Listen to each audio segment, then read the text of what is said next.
के तपाईलाई थाहा छ नेपाल प्रिमियर लिग सिजन 1 को title winner Janakpur Bolts Nepal premier लिगकै सबैभन्दा कम टोटल बनाउने टिम बनेको थियो।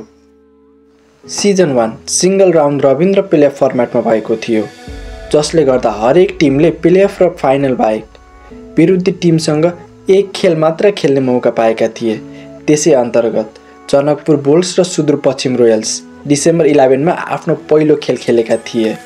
राउन्ड रबिन फर्मेटमा कुनै म्याच नहारेको जनकपुर बोल्ट्स भने चितवन राइनोसँग मात्र हारेको थियो र सुदूरपश्चिम रोयल्ससँग नेपाल प्रिमियर लिगकै सबैभन्दा लोएस्ट टोटल 51 रनमा अल आउट हुन पुग्छ।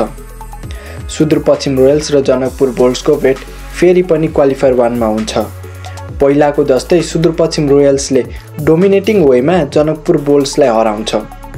9 बल बाँकी रहँदा जनकपुर बोल्ट्सलाई 8 विकेटले हराएको टिम सुदूरपश्चिम रोयल्सले फाइनल म्याचको लागि आफ्नो ठाउँ पक्का गर्छ। उता नराम्रो हार बिहोरेको जनकपुर बोल्ट्सले कर्णाली याक्सलाई क्वालिफायर 2 मा हराउँदै सुदूरपश्चिम रोयल्ससँग फाइनल म्याच खेल्ने पक्का हुन्छ।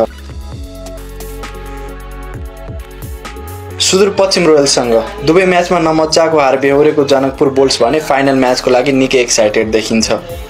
हेड टु हेडमा अब्बल देखिएको सुदूरपश्चिम रोयल पनि फाइनल म्याचको लागि उत्साहित भएको देखिन्छ।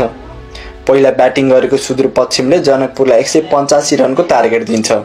ओपनिङ गर्न आएका क्याप्टेन आसिफ शेख र मिलन थाले 73 रनको पार्टनरसिप बनाउँछन्। इन्जुरीका कारण अनिल शाह बाहिर रहेकाले आसिफ शेख क्याप्टेन बनेका हुन्छन्। आसिफ शेखको 19 बलमा 33 रन, हर्ष थाकरको 24 बलमा 30 रन र मिलन थाको धमाकेदार 49 बलमा 87 रनको पारीको सहायताले जनकपुर बोल्ट्सले नेपाल प्रिमियर लिग सिजन 1 को टाइटल आफ्नो बनाउँछन्। मिलन थाको धमाकेदार पारीको कारणले उनी म्यान अफ द म्याच पनि बन्न पुग्छन्। हजुरको फेभरेट टिम कुन हो? कमेन्टमा लेख्नु है त।